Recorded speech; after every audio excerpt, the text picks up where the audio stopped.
2026国際宇宙産業展 ISIEX にご来場いただきまして誠にありがとうございます。ただいまより 2-A 株式会社システムズエンジニアリング共同出展社ラブスフェアセオドアレ・イマー・シュワルツ様による構成ライフサイクルの活用による地球観測衛星データの不確かさの低減を開始いたします。それではセオドアレ・イマー・シュワルツ様、よろしくお願いいたします。こんにちは。My name is Theodore Schwarz. I'm an optical engineer at Labsphere. I'm going to talk to you today about low uncertainty Earth observation data and how that can be achieved with the calibration life cycle. I'll talk first about a little bit of the history of Labsphere and its involvement with Earth observation satellites, the calibration and validation of them. Then I'll talk a little bit about why low uncertainty data is important, why it is critical for us to maximize the potential of the data we're getting down for Earth observation satellites, and why it's worth the investment. I'll talk specifically about what I mean when I say low uncertainty data. I'll show some examples of what the end result can look like for uncertainty metrics in satellites. And then I'll talk a little bit about the math behind it, but I promise not too much. Lastly, I'll talk about the calibration life cycle itself and how it can be used to achieve low uncertainty data in Earth observation systems.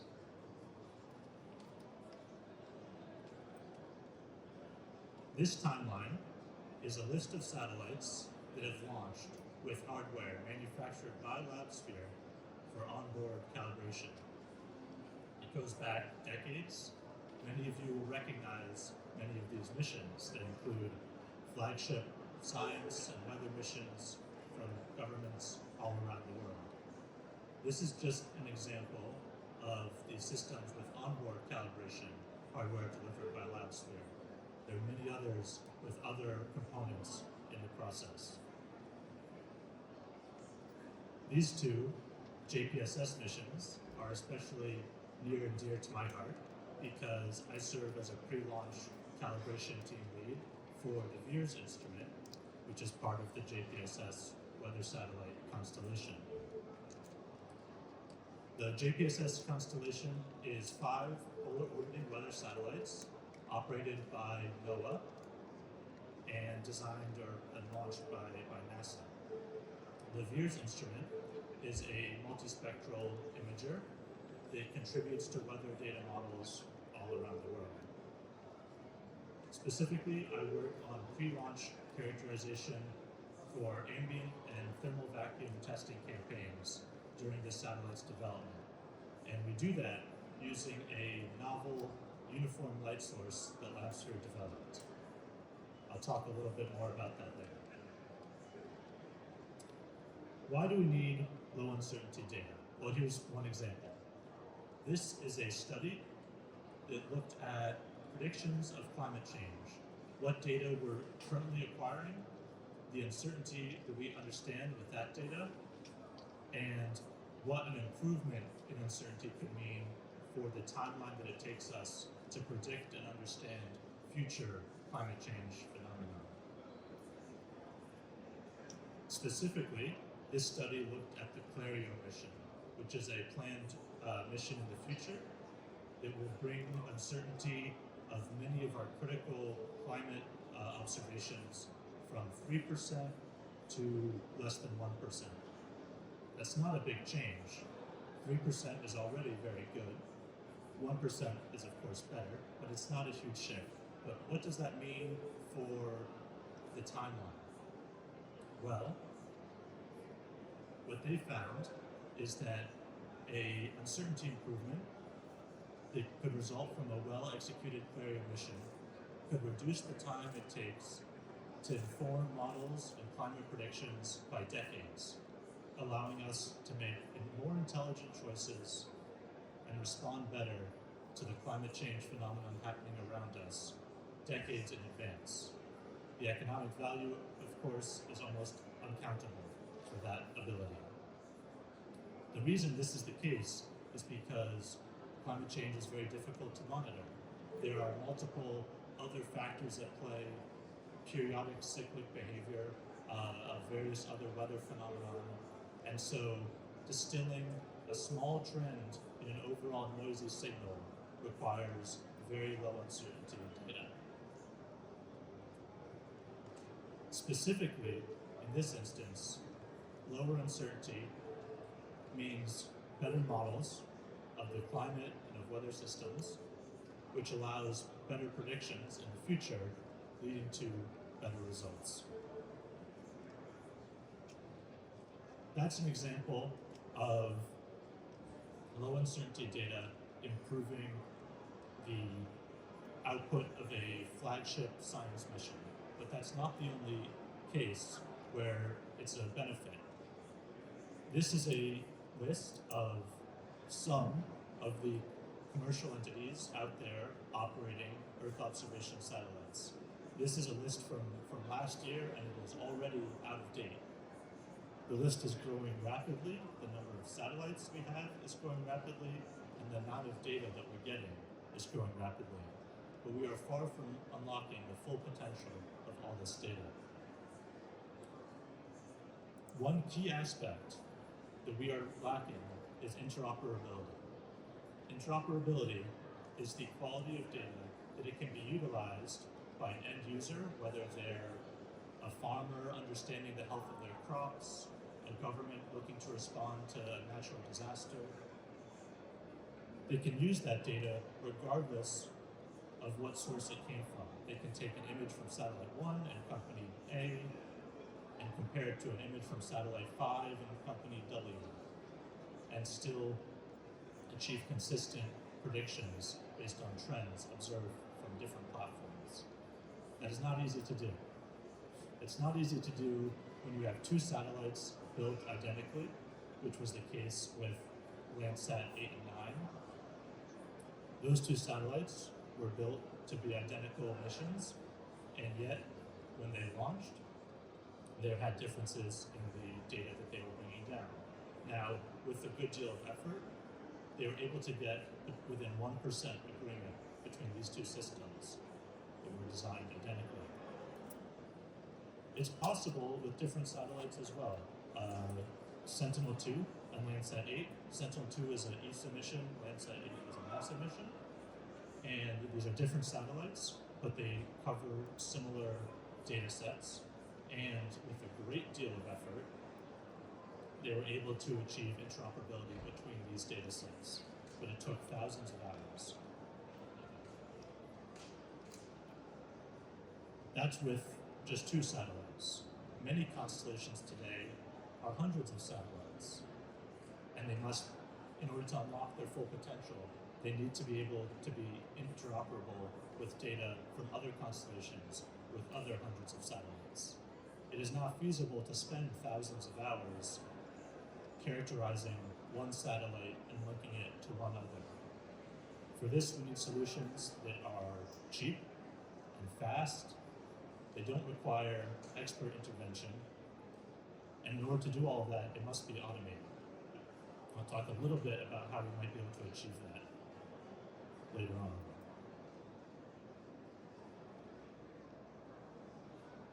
The reason this is so important is because the only way a commercial entity is profitable, the only value that they derive from these systems is from the data that the satellite provides. The satellite itself is not the product, even though so much resources go into launching and designing it. And so maximizing the utility and the value, and be assured, low uncertainty data can be a significant competitive advantage when you're establishing the value of your Earth observation data.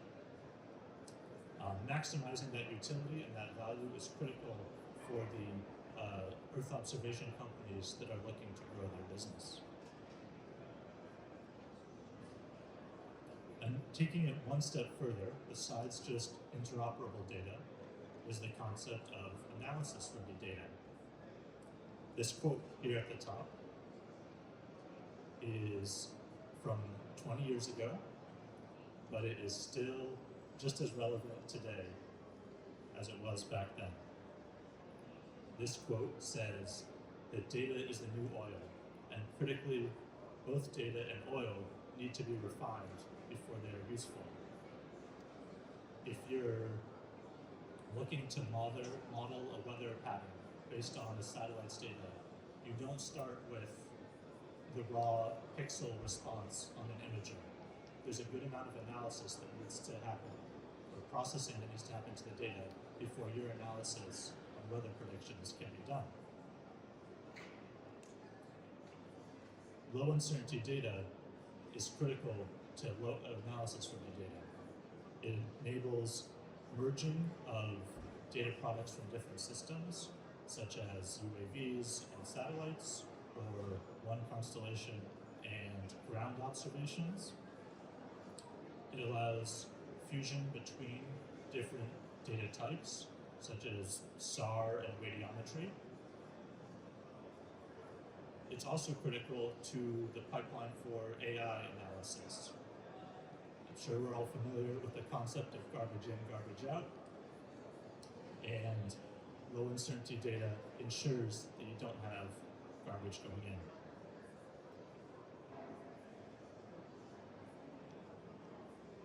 Let me show a little bit of an example of the end results that you can get with an uncertainty product. And then I will do this by illustrating two cutting-edge Earth observation satellite systems and the uncertainty metrics that they provide with their data output. On the left, we have the Worldview Legion satellites from Vantor, formerly Maxo. And on the right, we have Landsat 8. The Worldview Legion satellites are a constellation of Earth observation satellites that were launched just 2024. These are very modern, cutting-edge satellites. And Vantor is one of the best in the world at doing this. This is also not a cube satellite. This is a 600 kilogram hefty payload. And it has 8 spectral bands. And a satellite with multispectral bands isn't just looking to take pretty pictures. It's looking to provide data to feed real science and real end users on the ground. The GSD for it is very small, which also helps enable critical science functions. Landsat 8 is a very different system, similar in some ways, different in others. Landsat 8 is not a commercial mission, it's a government flagship mission. It was launched a decade ago, over a decade now. It has a similar number of spectral bands and a much wider GSD. I didn't put it on here, but it's also worth pointing out that the budget for these two satellites is very different. And truly, the goal of these two satellites is very different. I don't want to suggest that this is in any way a competition or anything like that. I'm highlighting two different examples of how uncertainty is approached in the Earth observation satellite world. But here's how they present it. Vantor provides a uncertainty specification that applies for all of their Earth observation data. For the bulk of the satellite's dynamic range, it performs at 5% or better uncertainty in the visible and near infrared. And in the shortwave infrared, it performs 10% or better uncertainty. Blanket statements across the data set that it provides. Landsat 8 takes it to a much higher degree of specificity. You can get, with your Landsat data, a per pixel mapping of uncertainty. This is an image from 2019, and the contour plot here reflects uncertainty at a per pixel level, with blue representing 0%. Notice how none of the pixels are actually blue in the data set, and red representing 10%. So how do we get these numbers? I've been throwing around 5%, 10%. What does it actually mean? What is uncertainty in a mathematical sense? Well, we'll start by defining some terms that lead us to uncertainty. The measure end is a very important term. That's what we're trying to measure. Error plays a part as well. Error is simply the difference between a measurement and the true value. And accuracy is that difference expressed as a percentage of the true value. But it's important to note that unless you know the true value, you can't calculate error or accuracy. And you almost never know the true value. If you did, what's the point of launching a satellite? So when you don't know the true value, that's when you're working with uncertainty. And uncertainty is calculated separately from these terms. But the end result with uncertainty can be thought of as a confidence interval that has reasonable bounds on the actual accuracy of the data. It's calculated not by comparing to a true result, although you can validate it that way, but instead, to calculate uncertainty, you have to analyze each source of data that feeds into an end result, each factor that contributes to that single measurement or that single reading, characterize the distribution and variation in that data from a true norm, and combine those distributions together with the equation on the right here.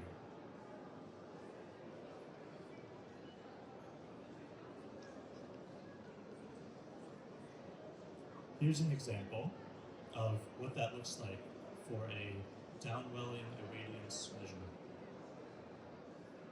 The equation with the blue square around it is the downwelling irradiance value, how it's derived, and each individual sub-equation that feeds into it highlights how you analyze the various contributing factors to such a measurement.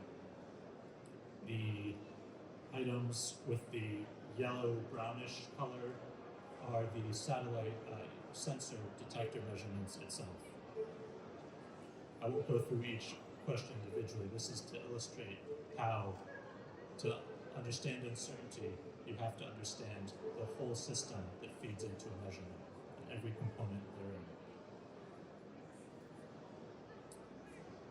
Well, how do we do that? The answer is the calibration life cycle. The calibration life cycle is a end-to-end process that ensures at every step of a mission you are intentionally deciding on a course of action that will result in the end with low uncertainty data.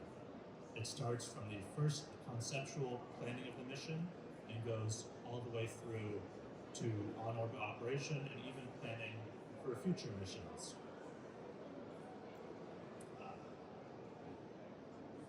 The first phase is instrument design. And there's two important things to consider during the instrument design phase. One is understanding the requirements of your system.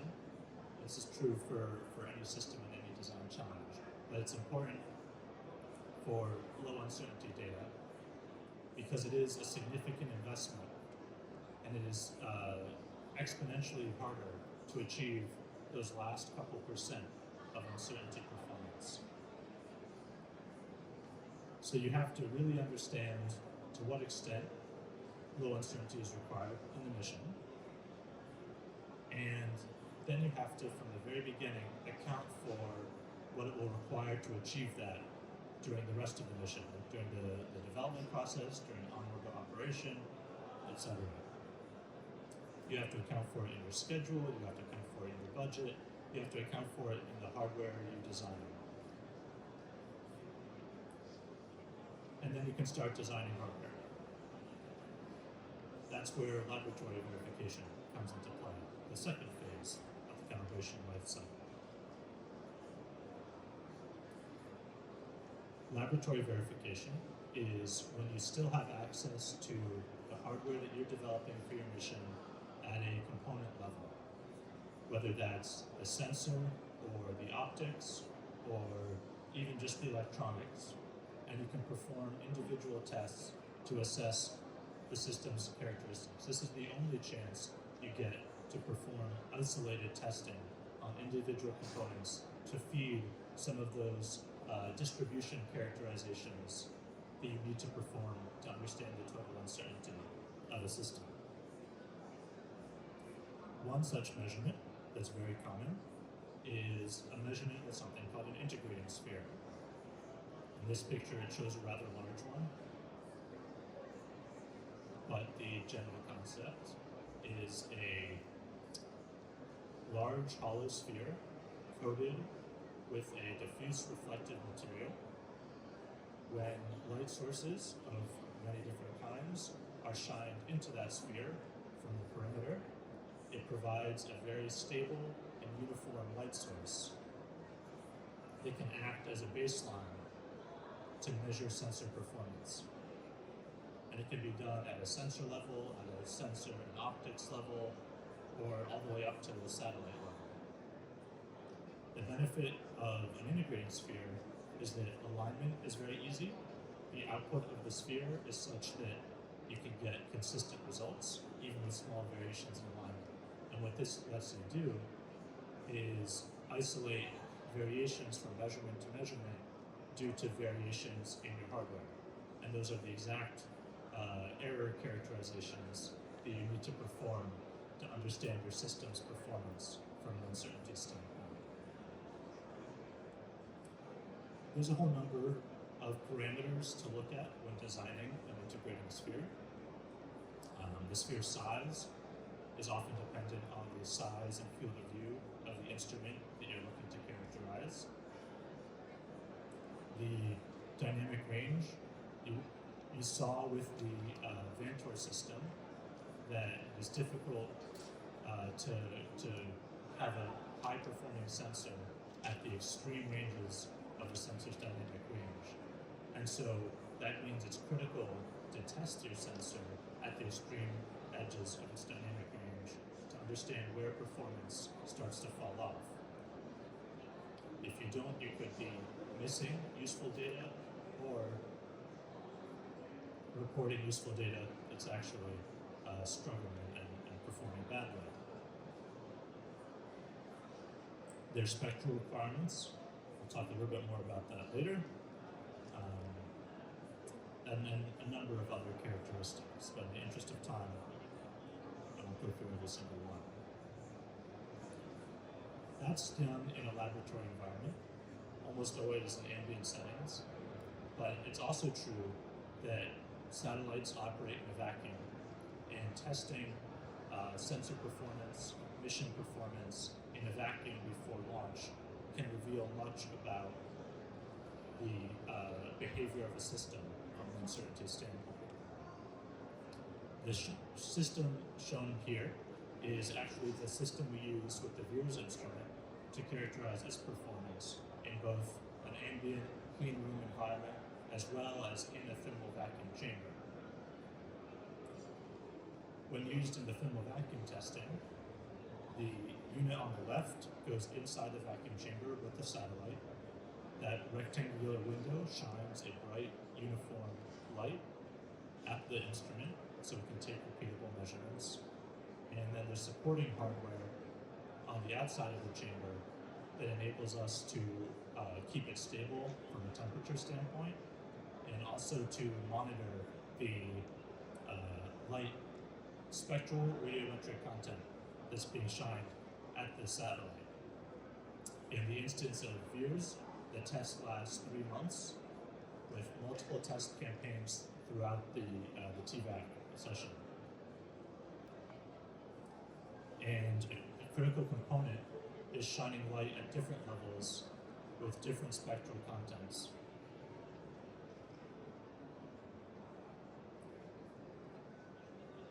It's important when you're characterizing a sensor to provide a signal, a measurement, reference that matches the spectrum that sensor will be measuring in the real world. The most common laboratory light source is a lamp, maybe something like a quartz tungsten halogen lamp. However, Earth observation satellites aren't measuring lamps when they're in orbit, they're measuring the sunlight almost always. And the sunlight does not match well to the output spectrum of a quartz tungsten halogen source.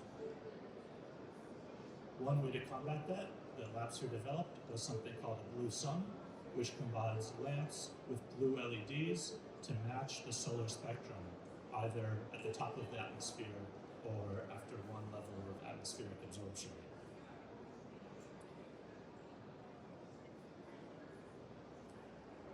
Taking it one step further, this is a system called Glamour, developed at Goddard, that utilizes lasers and a whole host of optical equipment to shine not a broadband spectral illumination profile at a given instrument, but rather an extremely narrow band measurement.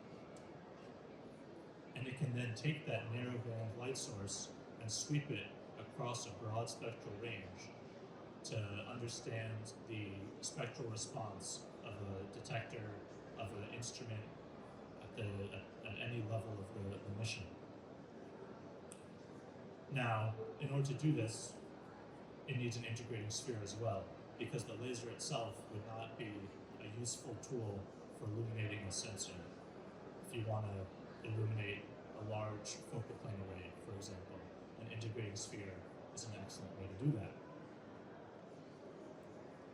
This allows you to completely characterize the spectral response of a hyperspectral detector, for example, as well as identify any crosstalk between various detectors within the instrument.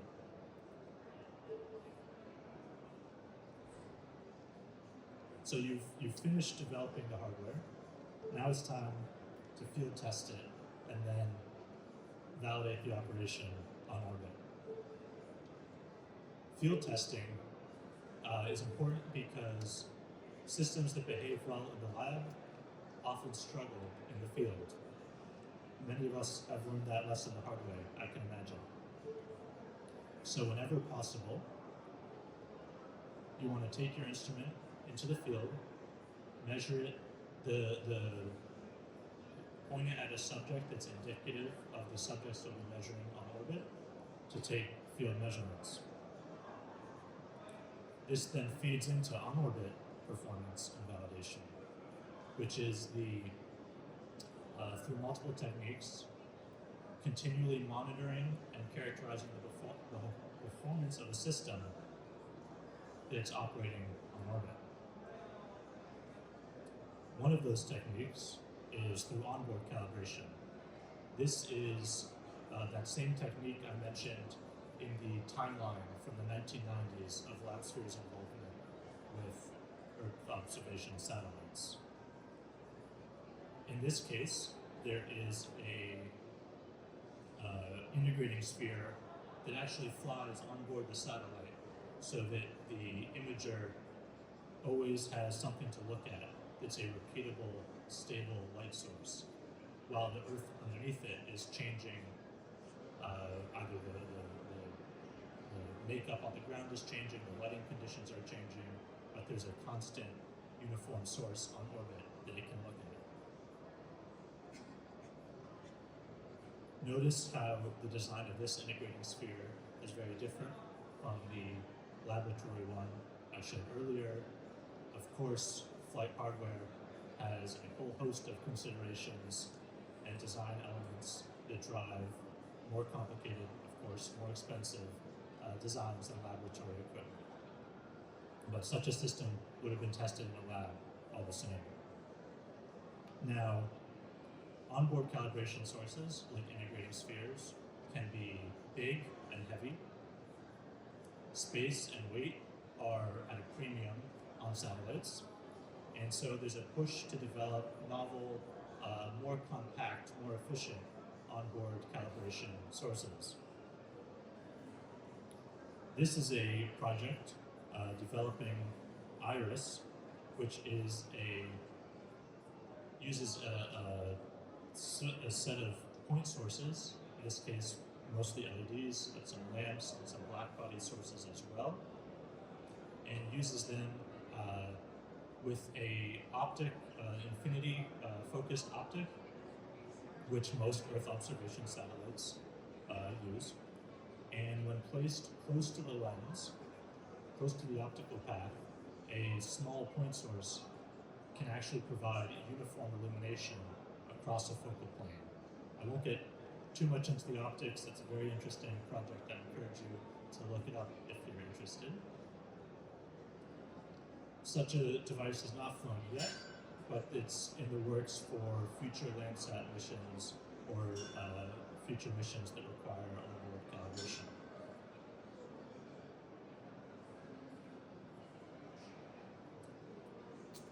Onboard calibration is great, but it's also possible to use elements on the Earth to monitor the performance of a satellite. Shown in this picture are 7 locations in the desert in northern Africa that are considered pseudo-invariant. They change. They're not as stable as a laboratory uniform source would be, but if you make accountants for the time of day, the season, and hopefully you have someone on the ground making a correlated measurement, you can get relatively stable targets to track the performance of the system and perform what's called vicarious calibration, where you use the satellite's images of the ground to calibrate the sensor. Challenges here include the geometric shape of the desert changing through erosion and things like that. Like I mentioned, the reflectance of a sand desert is not uniform for all sun angles. So there are a number of challenges with this method. One way to combat those challenges are to put out artificial targets for on-orbit vicarious calibration. This shows an example of a calibration site where they set out multiple large tarps. They set out white ones, gray ones, and black ones to span the dynamic range. Again, that's very important. And these tarps are a little bit more repeatable and uniform than the on-orbit system, than the desert sites, which are more subject to weather effects. But they're still not perfect. In fact, far from it. So again, if you have someone on the ground taking a measurement exactly when the satellite passes over, that can provide a good reference point. And that's exactly what's being done in the picture on the right here. You have a person taking a measurement with a handheld spectrometer of a small square reflectance target. Now, why take an image of a reflectance target and not the tarp itself? And the answer is they do both. The reflectance target is a high-quality lab-grade spectralon target, which is a material Labsphere develops, that provides extremely consistent reflectance in a Lambertian profile, as well as extremely uniform spectral reflectance over the entire range of interest for this particular example. And because it's sealed and packaged between uses, it's not exposed to the elements, so it's a more stable reference. Then you can also take a measurement of the tarp, and between the combination therein, you can start to take some of your laboratory traceability into the field with you. And then through the satellite image, trace it all the way up to the satellite. And establishing those paths of traceability is how you achieve low uncertainty data. You can even take it one step further with a ruggedized uniform source. That spectrometer, for example, that the engineer was using to take a measurement on the ground has some variability in itself. A ruggedized source can be used in the laboratory and in the field to ensure consistent calibration of your measurement devices in any setting. It's a pain to drag one of these out into the desert, but if for your mission you require those last few percent of uncertainty, it can be worth the effort.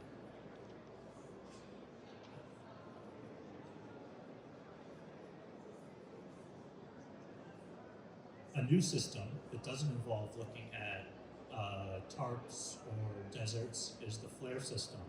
This is a really cool system that's in operation. Actually, it's in operation in Japan at the moment. And it involves using mirrors to reflect the sunlight back up at a satellite. When a satellite passes over and schedules a look at a FLARE system, the mirrors orient and move to aim the sunlight at that satellite so that the sun, which is an extremely repeatable light source, provides the reference illumination for the satellite. And you might be wondering, what if it's a cloudy day? What if there's atmospheric interference? That is not stable.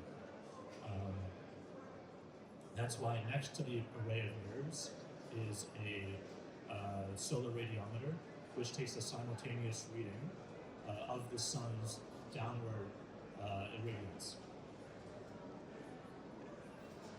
Between those two measurements, you can characterize the atmospheric conditions at the time.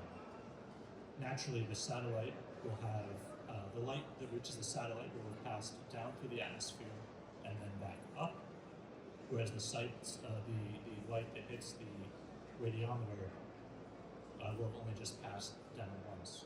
So there's a number of radiometric analyses that can be done to transfer that to your satellite signal. Here's an up-close look at what a FLARE mirror system can look like. These mirrors look flat, but there's a little bit of a convex curvature to them, which enables easier targeting. Otherwise, precisely aiming at a satellite as it passes over will be very difficult, but with a curvature you get a couple degrees of wiggle room because it disperses the sunlight. The number of mirrors, the size of the mirrors, that can be tuned to reflect the signal, or to increase or decrease the amount of signal you're sending back to the satellite to target different points in the sensor's dynamic range. And it's even possible to use coatings on mirrors to reflect a specific signal, such as a methane emission signal, back at your satellite.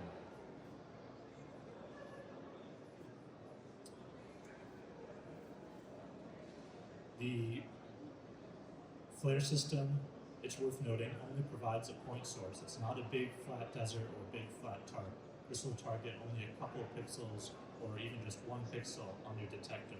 So it is not meant for a flat fielding type operation. But it does provide a reference within that image. It can then be tied to other FLARE systems around the world as a constant source to tie a field of farms to a volcano to a city. Because it's a point source, it's useful for geospatial calibration. The coordinates of the FLARE system are well known, and you can also use it to evaluate the point spread function and spectral overlay of a multispectral sensor.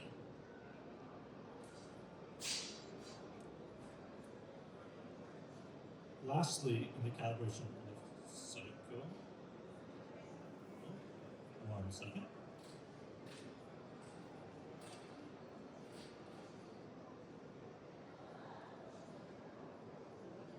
Lastly, in the calibration life cycle, there is design of the next instrument. The mission itself, the way I like to refer to it is the mission itself is the data, not the satellite. And so when one satellite reaches its end of life, it's not the end of the mission continues on. So as the mission nears its end, you need to look at how you can plan for the next one. How how you can ensure that the data from the satellite, from the historic measurements you took, will be interoperable with the data from the next satellite. That's a key driver in the satellite, in the value of those data products. And Landsat is a great example of that. The data from the 80s, from some of the early satellites, is still applicable and usable in relation to the data today. And that enables all sorts of scientific analyses. And that ties into instrument design. That's what completes the cycle from one mission to the next.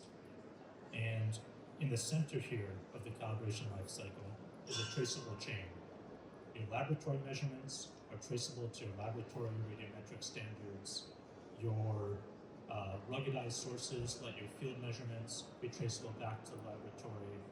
Your spectrometer targets that you bring into the field can be used to tie your in-flight measurements back to the laboratory and back to your central traceable chain. The flare system gets calibrated in the laboratory as well before it goes out. And that's crucial because as you stack up methods of uncertainty in those equations that expand and expand, if it's a chain of one after another, after another, after another,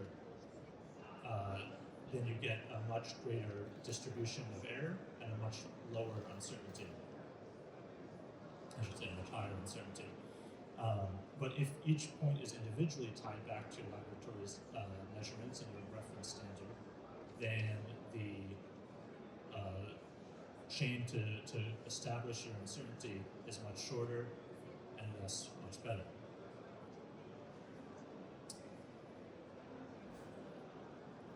I talked about how the mission extends past the satellite.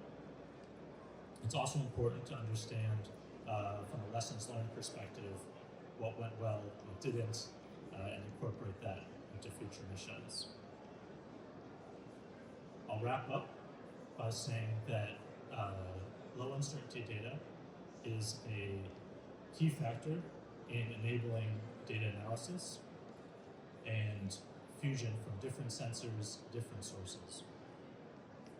It's a key component of data publishing, whether you're publishing a broad specification for all your data or individual per pixel uncertainty, and that can be a significant competitive advantage for a commercial satellite operator. And it's all tied together with the calibration life cycle, which starts at the very beginning of a mission plan and takes you through to the very end. I'll finish by saying thank you. Thank you all for coming out to this presentation. The calibration of Earth observation data is something I feel passionately about because of the impact and the potential it has to solve challenges all over the world. And so I especially appreciate the opportunity through systems engineering, Labsphere's partner here in Japan, to come out and give this presentation. And thank you to our translator, Hida-san, for helping spread the message. Stop by the booth, 7S04, for demos of some of this hardware, and I can answer any questions you have there because there's no time for questions at the moment. Thank you.